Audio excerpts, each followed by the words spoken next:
Paano nga ba magbayad ng PLDT bill gamit ang Maya? By the way, kung first time mo sa channel na to and gusto mo pa ng mga online tutorial videos katulad nito, please click the subscribe button. Gamit ngayon yung Maya mobile app, pwede na akong magbayad online sa mga bills ko katulad ng sa Meralco, sa internet katulad ng PLDT o sa tubig pa yan. Sa video na to, magbabayad tayo gamit ang PLDT bill. So pagka-open ninyo ng app ng Maya, tap nyo lang yung bills at hanapin dito yung sa telecom. Kung sakali naman, pwede nyo na lang diretso i-search dito, PLDT, katulad nyan, or kung may iba pa like sa Converge, ito naman siya. Pero bayaran natin ay sa PLDT. Tap ko yan. Ang ilalagay nyo lang dito ay yung account number maging yung amount.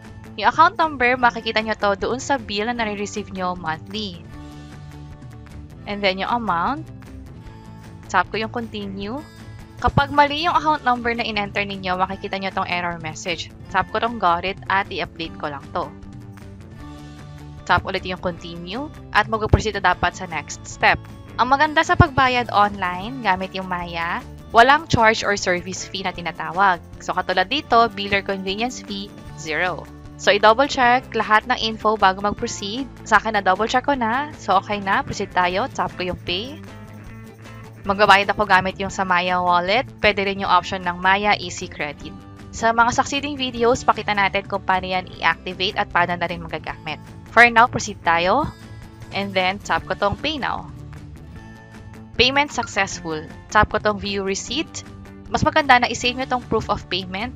Pwede nyo rin i-save yung details para kapag magbabayad kayo next time, yung account number hindi nyo na kailangan i-enter manually. Instead, naka-record na siya dito.